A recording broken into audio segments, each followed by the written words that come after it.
Astaghfirullah. Bismillahirrahmanirrahim. Assalamualaikum warahmatullahi wabarakatuh. Alhamdulillah wassalatu wassalamu ala Rasulillah wa ala alihi wa sahbihi wa mawalah wa la hawla wa la quwata illa billahi wa ba'd. Baik, kita lanjutkan kajian kita, masih membahas kitab Tauhid,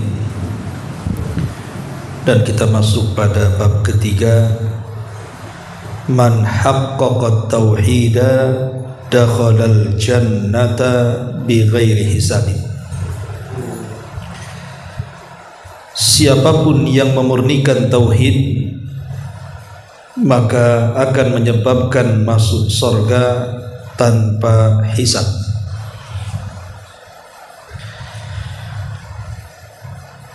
Perbedaan dengan bab sebelumnya, kalau bab sebelumnya kita menceritakan tentang pentingnya tauhid, walaupun tercampur dengan kemaksiatan kepada Allah Subhanahu wa taala, dengan tauhid masih ada kesempatan masuk surga, walaupun harus masuk neraka untuk membersihkan dosa-dosanya. Tapi bab ini berbeda dengan bab yang sebelumnya, karena bab ini akan menjelaskan tentang siapapun yang memurnikan tauhid, artinya tidak mencampur adukkan tauhid dengan kesyirikan, baik syirkul akbar atau syirkul asghar, bahkan dengan kemaksiatan-kemaksiatan, maka Allah Subhanahu wa taala janjikan orang yang bertauhid seperti ini akan masuk surga tanpa hisab dan adab. Inilah perbedaan bab sebelum dan yang sekarang yang kita akan kaji. Di sini pengarang membawakan beberapa dalil, dua dari Al-Quran dan satu dari hadis Nabi SAW yang dikeluarkan dari Imam Al-Bukhari dan Muslim. Dalil yang pertama disebutkan dalam surah An-Nahl ayat 120. Allah Subhanahu wa taala berfirman, "Inna Ibrahim kana ummatan qanitan lillahi hanifan wa lam yakun minal musyrikin." Sesungguhnya Ibrahim adalah seorang imam yang dapat dijadikan panutan dan manusia yang selalu patuh dengan Allah Subhanahu wa taala, dan dia juga hanif, berpegang teguh kepada kebenaran, dan sekali-kali dia tidak termasuk orang-orang yang menyekutukan Allah Subhanahu wa taala. Apa korelasi ayat ini dengan bab yang kita akan kaji? Kita jelaskan sedikit tentang ayat ini. Di sini Allah Subhanahu wa taala mengatakan sesungguhnya Ibrahim, maksudnya Khalilur Rahman, Nabi Allah Ibrahim alaihi salatu wassalam, atau dikenal juga dengan Abul Anbiya, bapak dari seluruh para nabi. Kenapa Ibrahim itu dinyatakan bapak seluruh para nabi? Karena setelah diutusnya Ibrahim alaihi salatu wassalam, setelah Nabi Allah Hud dan juga Saleh, maka nabi-nabi setelah Ibrahim seluruhnya nasabnya kembali kepada Ibrahim, baik dari jalur Ishak, yang kemudian nabi-nabi dari turunan Ishak disebut dengan nabi-nabi Bani Israel, seperti Yakub, Yusuf, Sulaiman, Zakaria, Isa, dan banyak lagi, ataupun dari keturunan Ismail, di mana ada satu nabi yang menjadi penutup para nabi dan rasul, dialah nabi kita Muhammad sallallahu alaihi wasallam. Lah seluruh para nabi dari dua jalur ini, baik dari jalur Ishak ataupun dari jalur Ismail, semua mengarah kepada nasab Ibrahim alaihi salatu wassalam. Makanya wajar kalau dia disebut Abul Anbiya, bapak dari seluruh para nabi, atau dikenal dengan Abu Tauhid, bapak dari seluruh manusia yang menyerukan manusia yang lain kepada tauhid. Nah, Nabi Ibrahim alaihi salatu wassalam dijelaskan dalam ayat ini kana ummah. Ibrahim itu adalah ummah. Maksudnya ummah di sini artinya imamun yuqtada. Dia adalah pemimpin yang layak untuk diteladani. Dia adalah seorang imam yang layak untuk diteladani. Kenapa? Karena sempurnanya tauhid Ibrahim alaihi salatu wassalam. Kita lihat sejarah Nabi Ibrahim alaihi salatu wassalam dipenuhi dengan kisah-kisah tauhid. Mulai dari masa remaja dia menghancurkan patung-patungnya Namrud. Kemudian dia dibakar sebab menghancurkan patung-patung itu. Sampai kepada dia menentang orang-orang yang menyembah bintang, bulan dan matahari.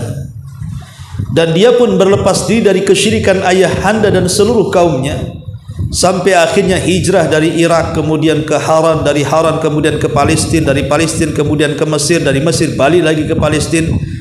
Tidak lain dan bukan untuk mendakwahkan tauhid. Berbagai macam kisah dalam Quran yang menceritakan tentang Ibrahim itu semua berkisar tentang perjuangan beliau tentang tauhid. Makanya sudah wajar Allah katakan di sini kana ummah. Ibrahim ini adalah imam yang layak untuk diikuti karena kesempurnaan tauhidnya. Qanitan lillah. Qanit itu artinya orang yang mulazimut ta'ah, orang yang tidak pernah lepas dari ketaatan kepada Allah Subhanahu wa taala, itu disebut qanit. Jadi orang yang senantiasa beribadah, orang yang senantiasa melakukan ketaatan dalam bahasa Arab disebut qanit. Kemudian hanifah. Hanif itu artinya agama yang lurus, agama yang benar, yang senantiasa berpaling dari kesyirikan.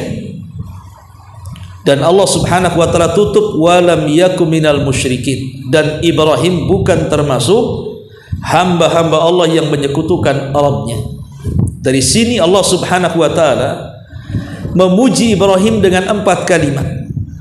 Pertama, Ibrahim adalah imam, memang dia seorang pemimpin yang layak diikuti. Yang kedua, qanit, dia adalah orang yang senantiasa mulazimut ta'ah, tidak lepas dari ketaatan kepada Allah Azza wa Jalla. Kemudian yang ketiga, hanifah, dia orang yang lurus menegakkan kebenaran.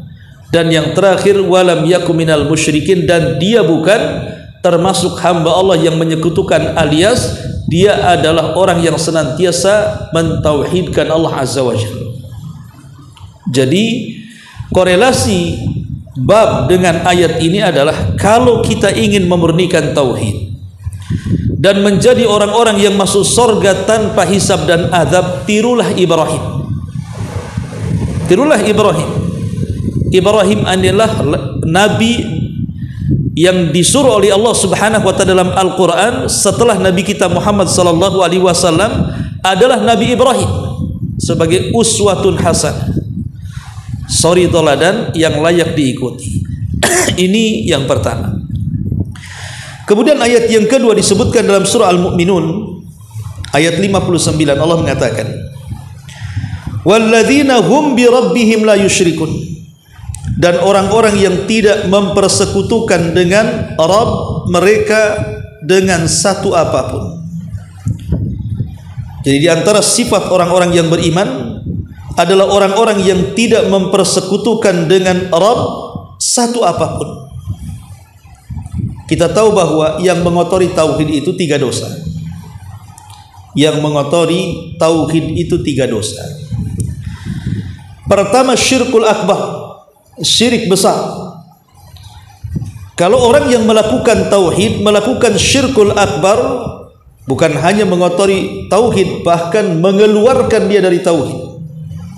Kalau yang dilakukan syirkul akbar seperti orang yang bernazar kepada selain Allah, menyembelih kepada selain Allah, isti'anah dan berdoa kepada selain Allah, meminta-minta kepada selain Allah, maka itu syirkul akbar. Bukan hanya mengotori tauhid, mengeluarkan dia dari tauhid. Yang kedua, syirkul asghar, syirik kecil. Seperti umpamanya syirik kecil itu bersumpah kepada selain Allah, ataupun mengatakan kalau bukan karena dirimu tentu tidak terjadi begini dan begitu, ataupun riya dan begitu seterusnya. Memang tidak mengeluarkan dari tauhid, tetapi mengurangi kesempurnaan daripada tauhid. Kemudian yang ketiga, inilah yang mengotori tauhid, tidak mengeluarkan dari tauhid, tidak juga mengurangi kesempurnaan tauhid, tapi mengotori tauhid.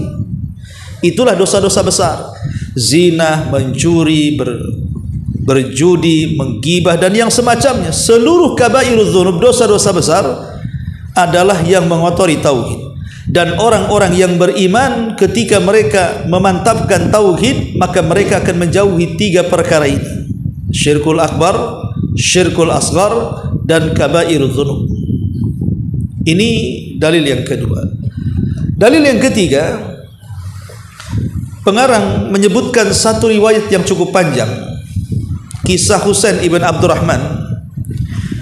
Saya baca terjemahnya saja. Husain ibn Abdurrahman berkata, satu ketika aku bersama Sa'id ibn Zubair, lalu dia bertanya, siapa di antara kalian melihat bintang-bintang yang jatuh semalam?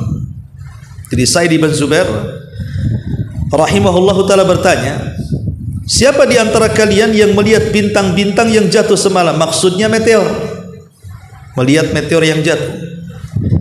Kemudian kata Husain bin Abdurrahman, dia mengatakan, aku melihat meteor semalam.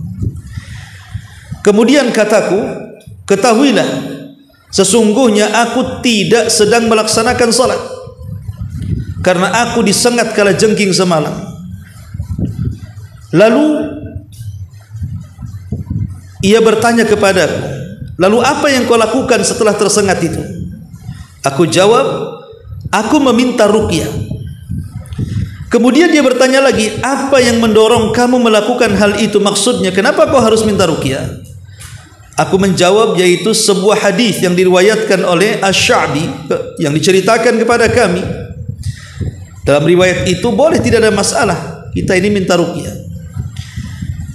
Lalu dia bertanya lagi, dan apakah hadis yang dituturkan kepadamu itu?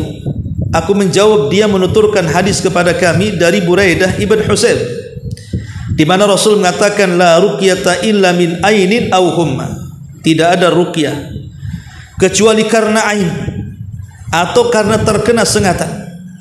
Sa'id pun berkata, sungguh telah berbuat baik orang yang telah mengamalkan apa yang telah didengarnya. Tetapi Abdullah ibn Abbas radhiyallahu anhuma, beliau membawakan hadis Nabi sallallahu alaihi wasallam kepada kami, di mana Nabi sallallahu alaihi wasallam bersabda, di sini syahidnya, uridat alayyal umam. Kata Nabi sallallahu alaihi wasallam, ditampakkan satu hari kepadaku umat-umat terdahulu. Apakah dalam mimpinya atau memang diperlihatkan? Fara'aitun nabiyya wa ma'ahu rahtu, wan nabiyya wa ma'ahu ar-rajulu war-rajulan, wan nabiyya wa laysa ma'ahu ahad. Setelah aku ditampakkan umat sebelumku, kata Nabi SAW, aku melihat ada seorang Nabi tidak punya pengikut kecuali satu. Ada yang lainnya, Nabi itu tidak punya pengikut kecuali satu atau dua orang. Bahkan yang lebih parah, aku melihat seorang Nabi tak punya pengikut sama sekali. Kemudian kata Nabi SAW, id rufi'a li syawadun azim. Tapi tiba-tiba ketika aku melirik ke sebelah yang lain, aku melihat ada umat yang banyak jumlahnya. Fadhanantu annahum ummati, ku sangka itu umat. Faqila li, maka dikatakan kepadaku, hadza Musa wa qaumuhu, itu bukan umatmu tapi itu Musa dan kaumnya. Fa nadhartu fa idza sawadun azim, maka aku arahkan lagi ke arah yang lain, rupanya ada kelompok umat yang jauh lebih besar dibandingkan sebelumnya. Kemudian dikatakan kepadaku, hadhihi ummatuka, itu baru umatmu. Dari sini kita tahu bahwa nanti pada hari kiamat umat terbanyak adalah umat Rasul sallallahu alaihi wasallam. Karena ada nabi yang pengikutnya 1 orang, ada nabi yang pengikutnya 1-2 orang, ada nabi yang sama sekali tidak punya pengikut. Tapi ada juga yang banyak seperti Musa dan kaumnya.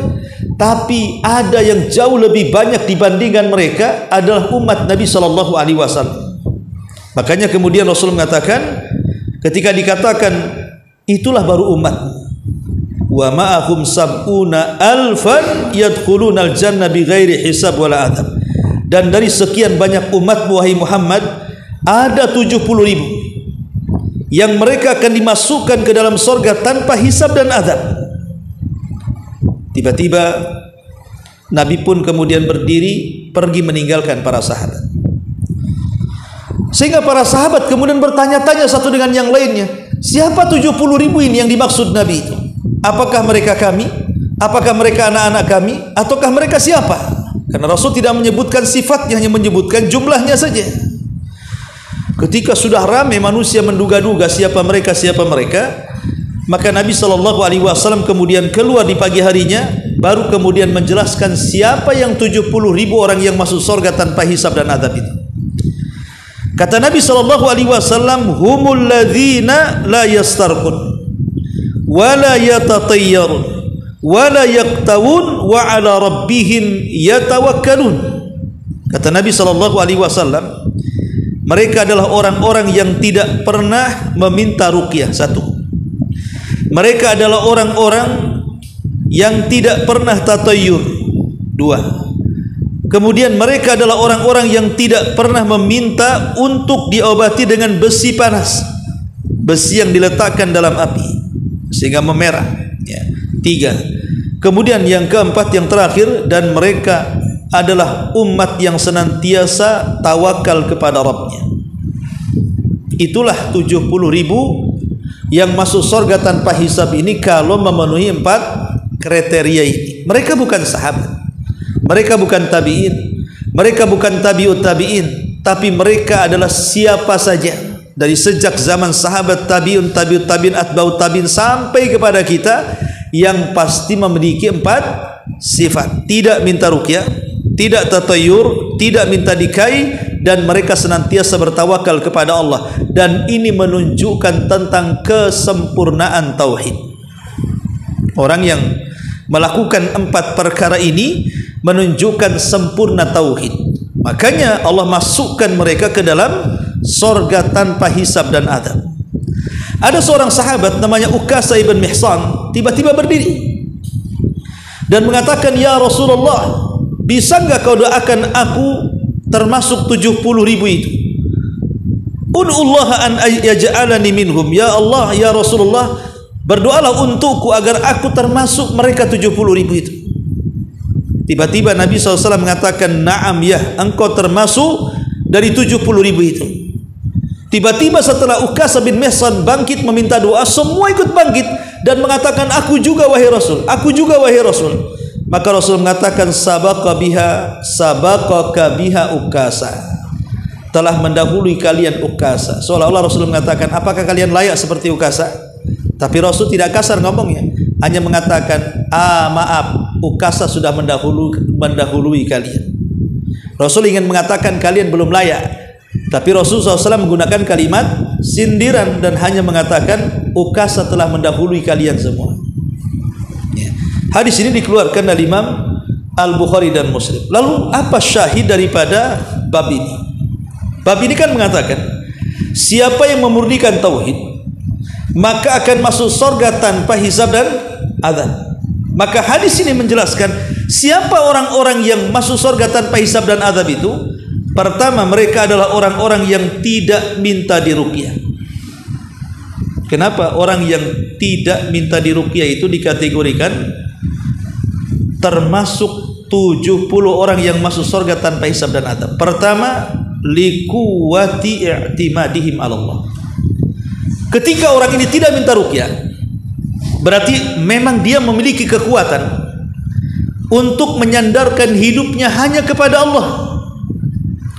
Sebab banyak orang-orang yang minta ruqyah, ketika mereka sembuh kesembuhannya, kemudian dipersangkakan bahwa si peruqyah itulah yang menyembuhkannya, atau bacaan-bacaan si peruqyah itulah yang menyehatkannya. Bukan. Kesembuhan itu bukan datang dari si peruqyah atau bacaan orang yang meruqyah, tetapi kesembuhan itu datang dari Allah Subhanahu wa taala. Si peruqyah dan bacaannya itu hanya sebab saja. Ketika orang tidak minta ruqyah, artinya dia memiliki kekuatan, hanya bersandar kepada Allah Subhanahu wa taala. Ini yang pertama. Yang kedua,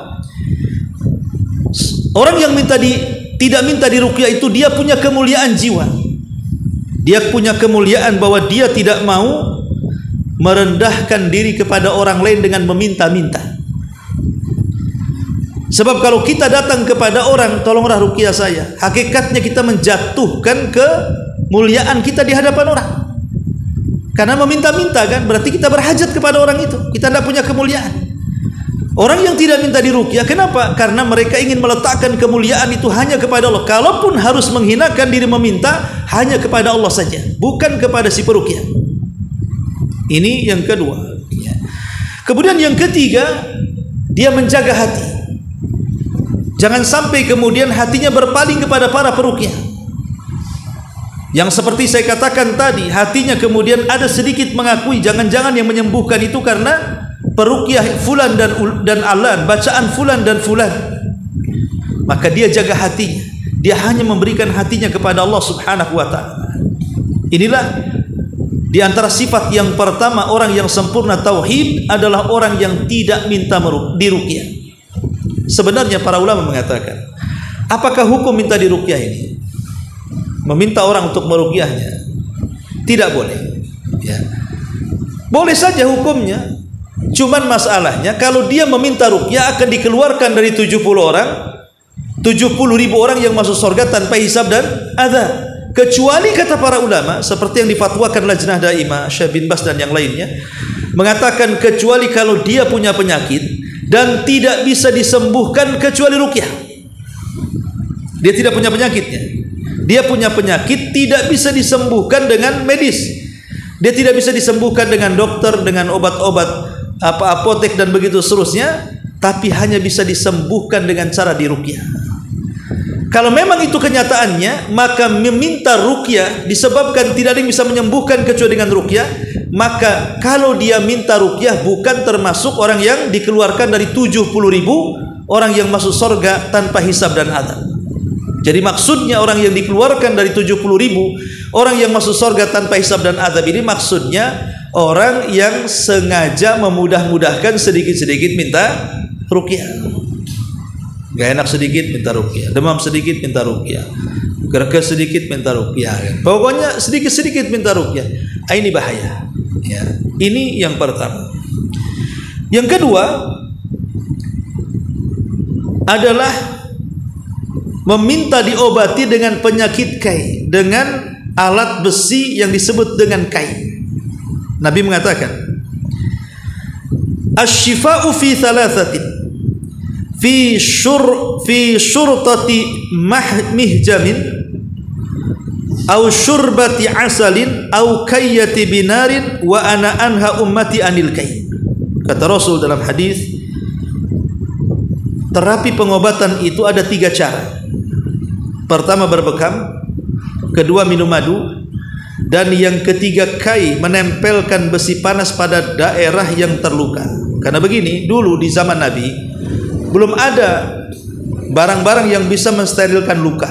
Kalau sekarang kan kalau ada terkena besetan, pisau, silet, pedang, ada alkohol, ada betadin, ada macam-macam untuk mensterilkan luka sehingga tidak takut kalau membusuk apalagi sampai infeksi. Tapi di zaman Nabi tidak ada kan begitu, seperti canggihnya di zaman sekarang yang banyak penelitian kesehatan. Sehingga untuk menghentikan supaya tidak ada pembusukan karena bekas sabetan pedang saat perang, biasanya meletakkan besi panas yang memerah diletakkan di luka itu. Anda bisa bayangkan di zaman itu tidak ada obat bius, sakitnya seperti apa. Nah, sehingga Nabi SAW di ujung hadis mengatakan, wa ana anha ummati ankai, tetapi aku melarang umatku berobat dengan kai, kecuali karena darurat. Kalau tidak darurat maka tidak boleh. Ya. Kenapa kemudian meminta kai diobati kai itu mengeluarkan orang dari kesempurnaan tauhid. Karena orang yang diobati dengan besi panas yang menyala itu, sebelum besi menempel di badan kita, perasaan takutnya sudah menyelimutinya dia dulu. Takutnya itu sudah menguasai dia. Sebelum besi nempel, takutnya sudah menguasai duluan. Terkadang rasa takut itu melebihi takut dia kepada Allah, takut dia kepada besi panas dibandingkan takut dia kepada Allah Azza wa Jalla. Itu rahasianya di situ. Dikhawatirkan perasaan takut kepada besi lebih dibandingkan kepada Allah, karena sudah kebayang tuh. Ya, kalau sekarang kan kita mau operasi besar saja langsung disuntik bius, sehingga apa yang dikerjakan dokter nggak tahu kan, kecuali setelah sadar. Tapi di zaman itu kan sadar, nampak besi itu gimana coba bayangannya. Makanya kemudian terselimuti perasaan takut yang dikhawatirkan, perasaan takut kepada besi panas yang akan ditempelkan di luka itu, dikhawatirkan lebih takut dibandingkan kepada Allah. Ketika ini yang terjadi, kuranglah kesempurnaan tauhid dalam bab takut. Bisa dipahami di sini. Ya. Ini yang kedua. Yang ketiga, wala yatatayyar, dan mereka tidak tatayyur. Kalimat tatayyur ini menganggap sial ataupun menganggap untung kepada benda-benda tertentu, kepada sesuatu yang dilihat, yang didengar, yang dimimpikan, yang dirasakan, atau kepada waktu, tempat, dan yang semacamnya. Ini tidak dikenal dalam Islam, karena perkara ini dianggap khurafat. Dianggap khurafat seperti zaman dulu kalau memelihara burung perkutut, kemudian suaranya agak gimana gitu kan, wah ini mahal, kenapa bawa hoki? Kalau suaranya falas enggak gitu ya. Atau mungkin belakangan juga ada orang yang memelihara ikan-ikan tertentu, kalau melihara ikan itu bawa hoki gitu ya. Tapi kan musim-musiman saja itu. Buktinya ikan-ikan yang bawa hoki itu sebentar saja, sekarang jadi ikan goreng, nggak ada harganya kan ya. Ataupun daun-daunan tertentu. Jadi ini tatayur. Bahkan disebutkan tatayur ini pertama terkadang bicara soal zaman, soal waktu. Seperti menganggap bulan Muharram itu bulan sial, bulan Safar itu bulan sial, atau hari-hari tertentu dalam setahun itu sial. Sehingga kalau mau bertanya, kalau di kampung-kampung soal menentukan pernikahan saja harus tanya mudinnya, nanya hari baik, bulan baik, dan tahun baik. Pada semua hari, bulan, ataupun tahun baik di hadapan Allah, karena kita melarang untuk mencela waktu. Allah yang membolak-balikan waktu. Kemudian yang kedua, terkadang seseorang itu menganggap tempat tertentu, namanya lewat di sebuah tempat yang angker ya, takut kesambet, takut kemudian membawa sial. Terkadang permisi dulu kan, permisi pemilik tempat ini, saya mau lewat. Kalau pakai motor ya diklakson tit baru lewat gitu ya. Kalau jalan kaki ya ngomong, teriak-teriak. Lah ini namanya tatayur, karena menganggap sial dengan tempat ya. Kemudian yang ketiga, terkadang berkaitan dengan sesuatu yang didengar. Mungkin malam-malam bangun, tahu-tahu suara gagak, suara burung hantu kedengaran, wah langsung jangan-jangan ada mati tetangga ini. Masa dengar suara gagak kemudian dibilang ada orang mati ya. Nah ini kan tatayur namanya ya. Ataupun yang berkenaan dengan sesuatu yang dilihat. Ketika naik motor, naik mobil, tiba-tiba ada ular melintas gitu kan, langsung kepikiran jangan-jangan bosial nih, pagi-pagi sudah melihat ular, atau nabrak kucing atau apa gitu ya, dianggap sial. Atau umpamanya menganggap sial dengan orang, baru buka toko gitu ya, rupanya ada pengemis mau meminta-minta, langsung aduh pagi-pagi sial, pengemis sudah datang katanya. Atau menganggap menganggap sial itu dengan mimpi buruk dipikirin terus sama dia. Padahal mimpi buruk itu datang dari setan, tidak mungkin terjadi. Tapi ada orang yang menganggap sial gara-gara dimimpikan katanya. Ma'asyiral muslimin yang dimuliakan Allah Azza wa Jalla, di zaman jahiliyah, orang-orang jahiliyah itu kalau mereka mau berniaga, maka mereka akan menerbangkan burung merpati. Itulah dari kalimat tatayur di situ. Kalau mengarah ke Syam burungnya, mereka tidak akan pergi. Walaupun rute mereka ke Yaman, mereka tidak akan pergi. Karena Syam dianggap Syam menurut mereka litasya'um, membawa sial. Tapi kalau burungnya terbang ke arah selain Syam, terserahlah. Mau ke timur, ke barat, ke utara, jangan ke Syam arahnya. Mereka pergi. Itu bawa hoki gitu. Maka kemudian disebutlah bahwa tatoyur diambil dari kata burung. Itu tradisi jahiliyah. Tapi di zaman dulu hanya burung saja. Tapi zaman sekarang sudah macam-macam kan. Suara tokek aja bisa sekarang itu. Coba tokek, hoki ini berapa kali kan itu. Jadi sekarang ini sudah macam-macam tatoyurnya berkembang bahasanya ya. Hurufat takhayul itu makin berkembang. Lah tatoyur ini tidak bisa dibenarkan. Lalu bagaimana seseorang itu melepas dari tatoyur? Pertama, kuatkan keimanan kita dengan qada dan qadar, dengan takdir Allah Azza wa Jalla. Bahwa keberuntungan dan kesialan itu sudah ditentukan, bukan karena melihat sesuatu, bukan karena mendengar sesuatu, bukan karena memimpikan sesuatu, bukan karena terlintas dengan hari sesuatu, dengan hari-hari tertentu, bulan tertentu, tahun tertentu. Tidak ada. Hoki dan tidak hoki itu sudah ditakdirkan. Satu ya. Yang kedua, kuatkan tawakal kepada Allah Azza wa Jalla. Tambatkan hati hanya kepada Allah. Segala sesuatu yang terjadi itu kehendak Allah, bukan kehendak yang dilihat, yang didengar, yang dimimpikan, yang dibayangkan dan begitu seterusnya ya. Kemudian yang ketiga, al-fa'lul hasan, senantiasa tafaul, optimis, jangan pesimis ya. Artinya kalau kita melihat sesuatu di jalan baru lewat, ular lewat, nggak usah dipikirin, nggak terjadi apa-apa kok, nggak ada masalah. Mungkin itu ular lewat saja itu, dia lagi cari pacar kemana, cari betina ularnya, lewat aja, nggak usah dipikirin ya. Ngapain dipikirin kan? Dipikirin justru dari setan itu.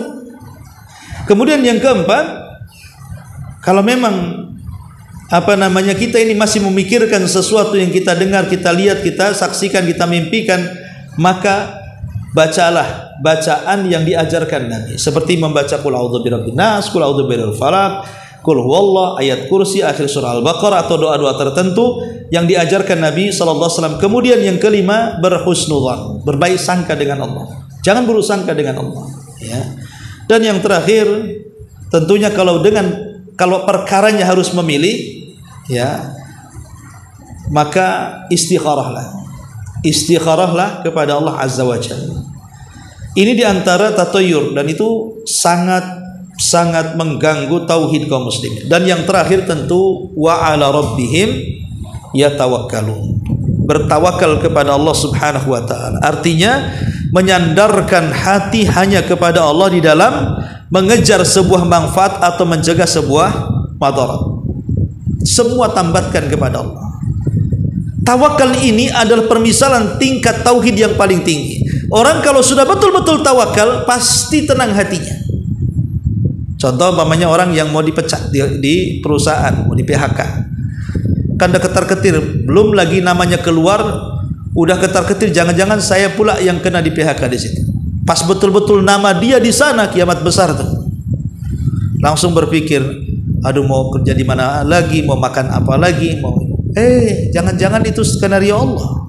Antum dipecat dari PT, rupanya Allah sudah menyediakan pekerjaan yang jauh lebih baik daripada PT sebelumnya. Kita tidak tahu.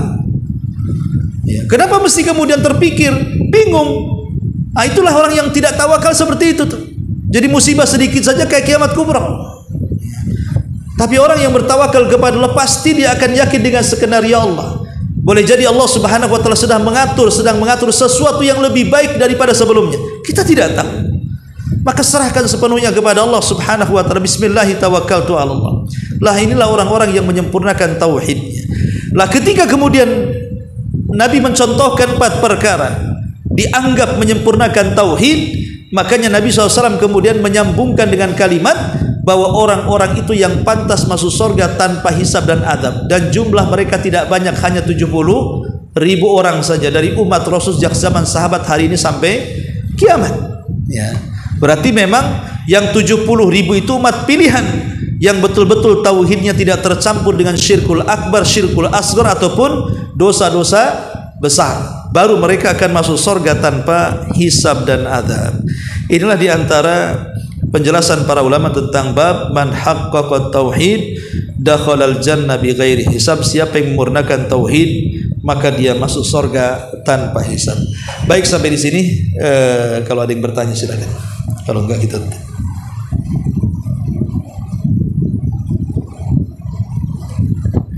Silakan.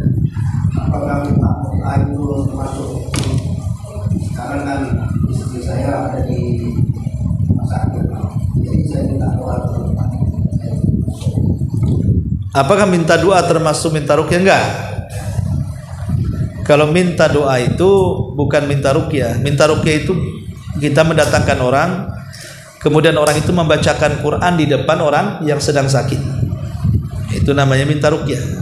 Ya. Nah, tapi kalau minta doa itu bukan minta ruqyah, ya minta doa namanya. Dan tidak termasuk minta ruqyah.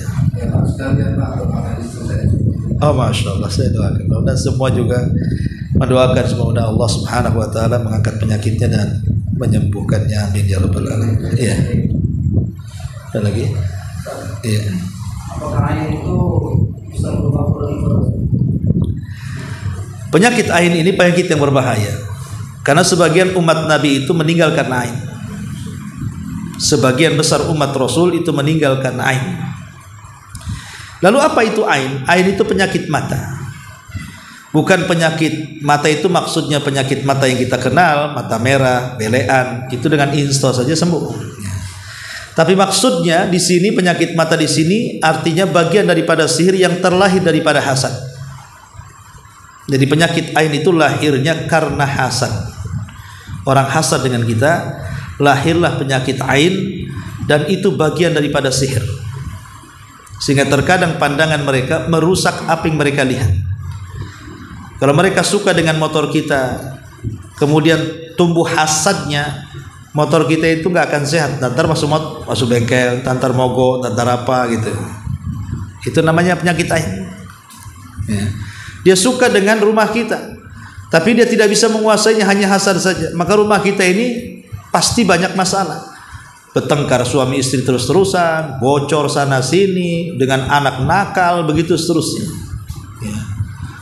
Jadi penyakit ain ini bisa menghancurkan yang dilihatnya. Makanya kenapa Nabi SAW berdoa supaya terhindar dari penyakit ain umatnya ini. Mengajarkan doa kepada umatnya agar menghindarkan dari penyakit ain. Kenapa kita kalau diberikan nikmat oleh Allah Azza wa Jal, lawanlah hasad itu dengan lawannya. Lawan hasad apa? Berkah. Karena hasad itu menginginkan kenikmatan kita hilang, sementara berkah itu menginginkan agar harta kita bertambah. Jadi kalau kita baru beli rumah, kita katakan Allahumma barik li baiti ya Rabb. Ya Allah berkahi rumah. Baru kita beli motor, Allahumma barik li sayyarati. Ya Allah, doa Engkau berkahi mobilku, motorku. Kalau kita baru punya anak, kita juga pokoknya minta berkah kepada Allah. Karena berkah itu lawan hasad. Orang hasad menginginkan harta kita hilang, kemudian kita berdoa keberkahan justru supaya harta kita berkembang. Lawanlah hasad dengan lawannya. Itu yang bisa kita lakukan untuk menghindari penyakit ain. Penyakit mata berawal dari sihir hasad. Wallahu a'lam. Baik, dari sini subhanallahi bihamdika asyhadu an la ilaha illa anta astaghfiruka wa atubu ilaik. Allahu taala alam. Assalamualaikum warahmatullahi wabarakatuh.